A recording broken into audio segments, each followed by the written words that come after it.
Shalom saudaraku yang berbahagia.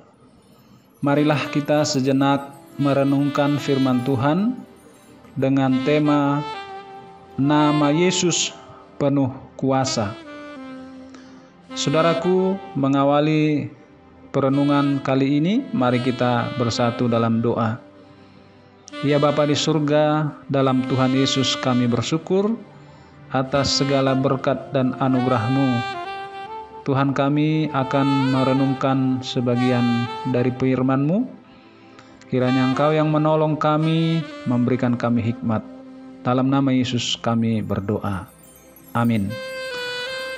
Mari kita buka Alkitab kita dari Kisah Para Rasul pasal 19 ayat 13 sampai dengan ayat 20.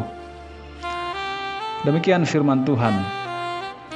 Juga beberapa tukang jampi Yahudi yang berjalan keliling di negeri yang mencoba menyebut nama Tuhan Yesus, atau mereka yang kerasukan roh jahat dengan berseru, katanya, "Aku menyumpahi kamu demi nama Yesus yang diberitakan oleh Paulus."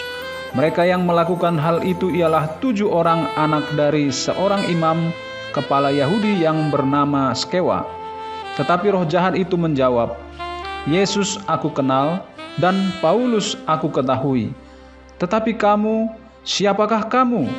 Dan orang yang dirasuk roh jahat itu menerpa mereka dan menggagahi mereka semua dan mengalahkannya, sehingga mereka lari dari rumah orang itu dengan telanjang dan luka-luka. Hal itu diketahui oleh seluruh penduduk Efesus, baik orang Yahudi maupun orang Yunani. Maka ketakutanlah mereka semua, dan makin masyhurlah nama Tuhan Yesus. Banyak di antara mereka yang telah menjadi percaya datang dan mengaku di muka umum bahwa mereka pernah turut melakukan perbuatan-perbuatan seperti itu. Banyak juga di antara mereka yang pernah melakukan sihir, mengumpulkan kitab-kitabnya lalu membakarnya di depan mata semua orang.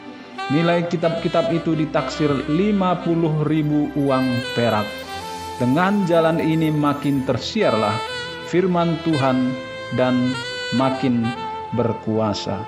Saudaraku yang diberkati Tuhan, dalam setiap kebudayaan terdapat kepercayaan kepada kekuatan magis, suatu tindakan yang menggunakan kekuatan roh dan benda yang dianggap mempunyai kekuatan untuk membantu manusia.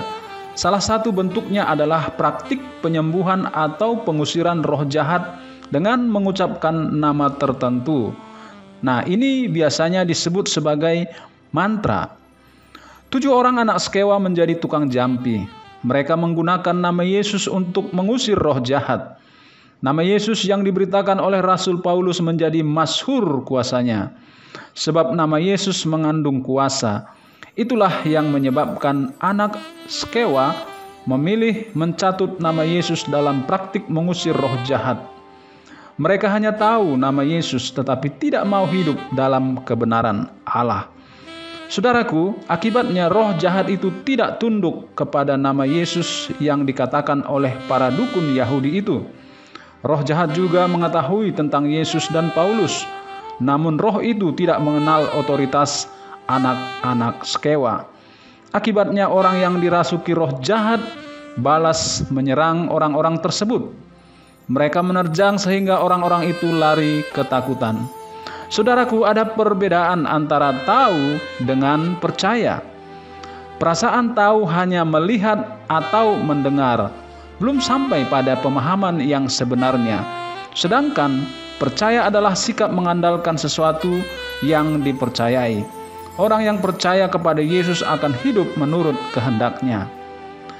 Kegagalan anak-anak Skewa mengusir roh jahat justru membuat nama Yesus semakin terkenal. Melalui kejadian itu, orang-orang menjadi tahu bahwa Yesus bukan nama yang sembarangan. Sebab dalam nama Yesus ada kemenangan, ada kuasa bagi setiap orang yang mau hidup mengikuti kehendaknya. Saudaraku, jangan biarkan identitas Kristiani yang kita miliki hanya menjadi aksesori kehidupan. Identitas Kristiani harus menjadi bagian kehidupan yang membawa kita dekat dengan Kristus. Mari kita berdoa. Ya Tuhan, mampukanlah kami menjadikan nama Yesus sebagai sumber kekuatan dan pengharapan, dan berikanlah kami kekuatan untuk hidup sesuai dengan kehendak-Mu. Haleluya. Amin.